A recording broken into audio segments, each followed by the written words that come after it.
Vamos lá, então. Como foi que eu concluí que Deus existe? Eu concluí que Deus existe da seguinte maneira. Então, eu peguei a prova... Vamos pegar a primeira prova da existência de Deus, de São Tomás de Aquino. Primeiro, ela tem duas objeções, né? Que é argumentos contra a existência de Deus. São muito comuns. Um é, Deus não existe porque ele permite o mal. Não, eu acho que a existência do mal, na verdade, é um argumento a favor de Deus. Eu também acho. Mas esse é o argumento que tá lá. O primeiro que aparece, que muita gente já entra nessa. Existe o mal... Se não tivesse o mal, não tinha livre-arbítrio. Perfeito. Essa é a argumentação clássica. E faz sentido. Uma vez eu falei isso pra um amigo meu. Tem um amigo meu que se converteu. Faculdade de Filosofia, meu colega. O cara... era Nietzsche, Marx. O cara era revolucionário hardcore. Grande amigo Thiago. Um abração pra ele. E aí ele chegou e ele falou, cara... Deus não existe, olha o mal que acontece no mundo. E aí que os irmãos Karamazov aparecem no Dostoiévski, que parece essa mesma discussão.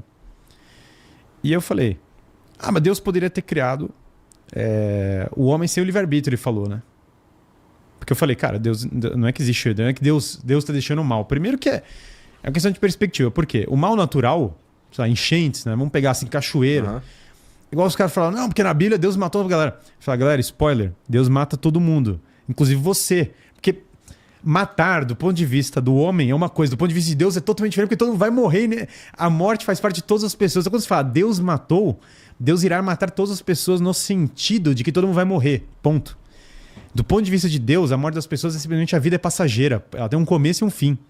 Do mesmo modo que ele matou todo mundo, ele criou todo mundo. É igual eu falar que o Tolkien matou um personagem da história. Todos os personagens da história do Tolkien morrem, porque uma hora vai acabar, o cara morre. Então,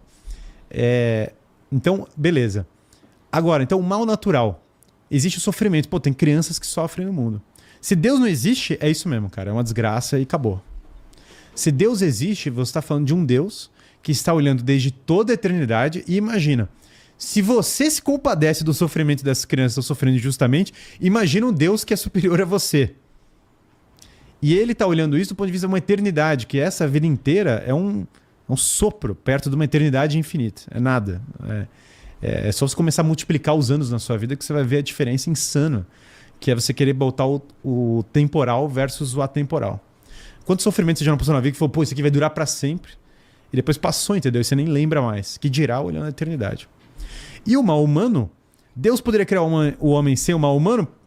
Bom, você faz isso aqui no personagem de videogame e tá lá. Só que aí o que é aquilo? É um fantoche. Aquilo não é uma pessoa viva. Aquilo não é... sem livre-arbítrio, você não tem uma vida autônoma. Você tem uma coisa determinada, um boneco, um fantoche, um personagem de videogame. Na medida em que o Deus cria o livre-arbítrio, livre-arbítrio significa que você pode escolher, que você vai escolher o mal, entendeu? Essa é a realidade. Então o homem vai lá e faz errado. Como a gente falou, ele busca o mais fácil ao invés do mais difícil. Então, essa já responde a do mal. A outra que ele fala é o seguinte, bom, mas não necessariamente eu preciso dizer que Deus existe, porque eu explico vários fenômenos pela natureza. Essa é a segunda objeção. E realmente dá para explicar vários fenômenos pela natureza. E eu diria para você que o ponto de discutir se Deus existe não é para explicar os fenômenos da natureza. Para isso você deveria usar as análises da natureza. Se é para isso, tiveram pessoas na história que tentaram usar Deus para explicar fenômenos naturais. Eu acho estranho. Por quê? A causa Toda vez isso se provou balela, né? Porque a causa dos fenômenos naturais é uma causa natural. Uhum. Porque que chove, tem que ter alguma coisa a ver com a água, com a evaporação, com não sei o quê, com o sol. O natural... que os fenômenos naturais não é o Thor, isso é um pouco tosco. Agora, também não vamos menosprezar esses povos antigos que falavam de um Thor da vida, porque eles estão às vezes discutindo em termos de expressão simbólica. Então você fala, ele acha que o raio é o Thor, tá bom. Tinha o cara lá da tribo que achava que o raio é literalmente o Thor. Mas se você vai lendo a literatura deles, eles estão usando aquilo de maneira mais metafórica. A força do guerreiro, o cara vai segurar a serpente na mão. A coisa não é tão tosca também. Você não vai pegar a Odisseia e falar, que tosco. Os deuses fazem... Cara, é Odisseia. Não é um... Então as pessoas têm que tomar um pouco de cuidado com a mitologia antiga, porque não tem uma separação tão clara entre o que é literatura e o que é religião. E tem, às vezes, expressões muito profundas desses povos antigos, que tem um poder do mito. Então, um mito também não é desprovido. Aqui está discutindo outra coisa, não necessariamente só um mito, mas o mito não é desprovido também de valor. Nem que no mínimo seja um valor literário, no mínimo. Então, também, às vezes, o maluco fala assim: que ridículo, eles acreditam no Thor. Aí depois o outro cara chega e fala assim: não, sexo biológico não existe, entendeu? Cara, o Thor tá fazendo mais sentido pra mim do que esse. Então o cara entra numa. Entendi. A sociedade atual, às vezes, veja, você pode julgar você pode julgar 1000 coisas a partir do sexo biológico, mas, cara, não existe, é uma frase forte, entendeu? É uma frase bem forte. É uma frase que o cara do Thor provavelmente não acreditava nisso, entendeu? Provavelmente ele falaria pra você que meio que existe, sabe? Então o homem moderno, às vezes, tem que tomar cuidado com a soberba dele ao julgar os povos antigos. Mas sim, claro que tem gente que falava o Thor é o trovão, e é isso, o que explica o trovão é o Thor. Não, mas o que a gente estava falando é que os fenômenos naturais, a gente tem uma consegue... causa natural. A gente consegue, vamos lá, hoje em dia, a gente consegue saber... Claro. Sei lá, se não todos, a maioria como as coisas o nosso rolam. Conhecimento... Eu diria ainda que ele é limitado à quantidade de coisas que tem no mundo. A gente tem uma limitação variada. Quando entra no nível quântico, por exemplo, a coisa vai embora. Sim, né? Não tô falando Não vou entrar disso. nessa pira agora, mas um detalhe sobre isso é que o Heisenberg, que é um dos pais da física quântica, falou: se vocês quiserem entender física quântica, leiam Aristóteles. Então você vê que o bom e velho Aristóteles vai embora. Agora, ele falou isso: vocês não entendem física quântica, vocês não leram Aristóteles. Cara. Vocês não estão lendo o cara que viveu há mais de 2000 anos atrás. Então os argumentos do ateu geralmente... Não, você estava falando de um... Sim. São dois. Um que... Esses são duas objeções que o Tomás fala, objeções comuns a isso. Não são os únicos argumentos ateus, tem vários que se usam, vários, mas aqui eu estou entrando em dois primários.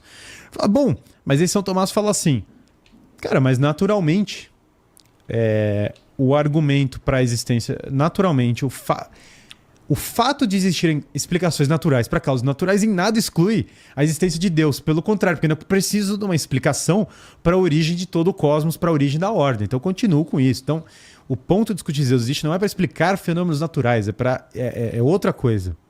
É mais profundo que esse. Então, tirado isso da frente, São Tomás fala o seguinte: ainda tem uma outra objeção anterior, que ele fala: e as ciências diferentes? Ele fala: olha, eu tenho fé, eu não preciso discutir racionalmente se Deus existe. Eu acredito, ponto. Pra que esse cara... Tá aí o Guilherme chato, entendeu? Ficar falando 40 minutos que Deus existe aqui. Eu já tenho a minha Bíblia, acredito aqui, Deus existe. Aí São Tomás fala uma coisa interessante. Fala: olha, por que discutir que Deus existe do ponto de vista usando a razão? Não simplesmente, tenho a fé. Muita gente, primeiro, que não tem a fé. Então já vamos partir dessa premissa. E 2 é que áreas diferentes do conhecimento podem chegar numa mesma conclusão. E essas áreas diferentes do conhecimento, elas se complementam. E como a verdade é uma só, você vai descobrindo isso, né? Sem entrar em polêmica da Terra, mas São Tomás de Aquino, na Suma Teológica, fala: olha, você tem 2 formas de perceber que a Terra é esférica. Pela astronomia ou pela geologia. Os 2 caminhos vão te chegar lá. A geologia e a astronomia são ciências muito diferentes. Mesmo assim, elas têm que chegar na mesma conclusão, porque você está falando do mesmo objeto. Tá falando de uma verdade, né? Então eu posso chegar na conclusão que Deus existe pela teologia. Simplesmente, cara, acredito, tenho fé, encontrei Jesus, tive não sei o que e tal. Cara, isso é uma forma de ciência. De ciência no sentido de um tipo de conhecimento da revelação. Não ciência no sentido experimental, mas acho que isso as pessoas vão entender. No entanto, veja só, não é nenhum absurdo que eu, por vias diferentes, chegue na mesma coisa. Exemplo, tem neurocientistas hoje falando que é importante você dormir bem, fazer exercício, comer bem, a galera tá em alta. Que é uma coisa que a Bíblia fala também, que é uma coisa que também na filosofia clássica se fala. Então é natural que pessoas sensatas, por vias diferentes, cheguem nas mesmas conclusões sobre a verdade. O estranho seria eu chegar em 2 baita conclusões sensatas e chegar em coisas totalmente diferentes. Aí alguma coisa, ou um dos 2 lados está errado, ou alguma coisa, algum ângulo, eu tô olhando sobre ângulos diferentes, alguma coisa tem que achar, beleza. Então eu falo o seguinte: bom, mas e como que eu discuto se Deus existe? Aí entra a metafísica. E aí o que é discutir metafisicamente se Deus existe? É voltar para os primeiros princípios. Falar: cara, primeira coisa que Aristóteles fala: todas as coisas estão em movimento. O que é movimento para Aristóteles? A gente tem que tomar cuidado. Porque isso aqui é movimento mecânico. É um tipo de movimento. Mas Aristóteles está usando um conceito mais amplo. Até as pessoas confundem. Falam: Aristóteles escreveu uma física. É tipo a física do Newton. Não é. Aristóteles está usando a palavra física para falar do estudo das ciências como um todo, do estudo da filosofia da ciência, não do estudo da física experimental do Newton, é diferente. Movimento aqui é tudo que passa da potência ao ato. Então tem coisas que têm potências e essas coisas vão se atualizando. Essa água poderia cair. Eu poderia jogar ela. Mas essa água não tem a potência de virar um tigre e sair voando. Simplesmente ela não é dado a este objeto essa potência. Se virar um tigre, eu vou falar, cara, isso aqui não é água, entendeu? Alguma coisa tá... Isso aqui é um outro negócio. Isso aqui é um alien mandou Então, pode não ser água mesmo, porque pode estar envenenado, que tomou e ficou loucão. Beleza, fiquei loucaço aqui, começa a falar, cara, o mundo não existe e tal, beleza. Então, mas repare, a água tem as suas potências. E se eu perceber que os efeitos são totalmente diferentes, eu vou perceber, cara, alguma coisa está diferente nessa água. Ponto. Então, as coisas estão toda hora, tem potencialidades. E essas potencialidades vão se atualizando, vão acontecendo. A água podia cair, cai. Eu podia beber água, eu bebo. Eu poderia falar algo, eu falo. E assim vai. Então toda hora vai acontecendo. Tudo está em movimento. As células estão em movimento constante, estão se atualizando. Os pensamentos, os homens vão tendo pensamentos, as galáxias vão se movimentando, todas as coisas vão acontecendo. O movimento é uma constante de toda a natureza. Tudo que eu observo no mundo está em movimento de algum modo. Tudo. Não existe nada que é 100% estático na percepção humana. Isso aqui está parado. Cara, a Terra está girando, isso aqui se movimenta, as células estão mudando. O movimento absoluto, o estático absoluto não é uma realidade da observação comum. Beleza, então as coisas estão toda hora em constante movimento. Passagem da potência ao ato. Só que aí tem um detalhe muito importante. Para uma coisa passar da potência ao ato, ela precisa de algo em ato anterior a essa potência. O que eu quero dizer com isso? Se a água cai, é porque eu fui lá e empurrei a água. A água não cai só porque ela pode cair. A água pode cair, logo caiu. Se eu pensei, porque sei lá, meu cérebro se movimentou, minha alma, meu cérebro, não sei o que, pensei. Se eu mexi minha mão, alguma coisa deve acontecer. Existe algo real, algo em ato, algo acontecendo para causar aquele movimento. Os movimentos têm uma causalidade. Os movimentos precisam de um ato anterior para acontecer. Tá. A mera possibilidade não cria nada. Claro, né? Seria ridículo. Se eu aceito que a mera possibilidade de criar algo, eu começo a entrar no mundo da geração espontânea total. Por que isso aqui tá aqui? Porque tá. Por que cai? Porque cai. Por que você tá vivo? Porque eu vivo. Todo mundo racional tá começando a desabar. Igual o John Lennox, que é um matemático, né, que argumenta que Deus existe. Ele fala, você tá andando no parque, né? Aí você acha uma esfera. Aí você fala, essa esfera tá aqui. E aí fala, cara, a primeira coisa que você quer saber, cara, é uma esfera complexa, cheia de itens. Você fala, cara, eu quero saber o que é essa esfera, entendeu? Aí um cara vira pra você e fala, não, isso aí não é nada. Isso aí não é nada, isso aí podia estar e tá aí. Fala, cara, isso é ridículo, eu quero saber de que diabo veio essa esfera. Aí John Lennox fala, se essa esfera vira o universo inteiro, não é menos ridículo, entendeu? Só continua com o mesmo problema. Tipo, você fala, cara, alguma causa tem. Então, sempre é necessário algo, ato. O que é em ato? Essa garrafa é em ato. Eu sou em ato. Eu sou humano em ato. Eu estou falando em ato. A mesa está aqui em ato. Ato é o que tem... É o que está acontecendo. Né? Beleza. Então, é necessário um ato anterior para que algo passe da potência ao ato. Então, a sequência básica não é PA. Não é potência para o ato. É APA. Essa é a potência básica do movimento do mundo. Chega um homem, o cara chuta a lata cai. A lata empurra um outro negócio, a vida continua. O cara vai lá, chuta uma bola, a bola vai. O cara só chutou a bola porque ele nasceu, o cara só chegou lá porque ele foi, e assim vai a sequência infinitamente. E aí o que eu reparo? Que essa sequência de movimentos do mundo, ela precisa ter uma origem. Porque ela precisa ter uma origem, porque ela começou de alguma maneira. Porque ela está acontecendo, logo ela começou. No mínimo ela tem que ter um princípio, mesmo que não seja uma origem. Fala, cara, nem que eu não olhe uma origem espontânea, sabe? Não tinha nada e do nada brotou, mesmo que eu não suponha isso. Ela precisa ter um início do movimento, sabe? Porque repara, os movimentos têm que ter uma origem. E aí o que eu reparo? Que olhando toda a sequência de movimentos do universo, quando o universo ele, com toda a sua ordem, com todas as coisas que estão acontecendo, ele não tem como ser, do nada, brotou. Porque isso seria a passagem da potência ao ato gratuita. Todo movimento tem uma causa. Foi uma das premissas do nosso raciocínio. Então eu começo a olhar e falo, caramba, o universo inteiro tem um movimento aqui do que a gente está falando. Ele está em transformação. Qual é a origem desse movimento? Se eu falar que é o próprio universo, é tautológico. Estou falando que a origem dele é ele mesmo. Mas, repara, é meio estranho. A origem da água é a água. Na verdade, você tá fazendo um raciocínio circular. A origem, por definição, o ato anterior ao movimento, por definição, é externo a esse movimento. Quando eu falo da origem do universo, eu estou falando da origem da matéria. Então eu não posso falar de uma origem material. Porque essa é a origem da matéria. Por definição, ela é imaterial. Uhum. Eu não estou falando de uma origem temporal. Porque essa é a origem do tempo. Porque o tempo foi criado dessa modo.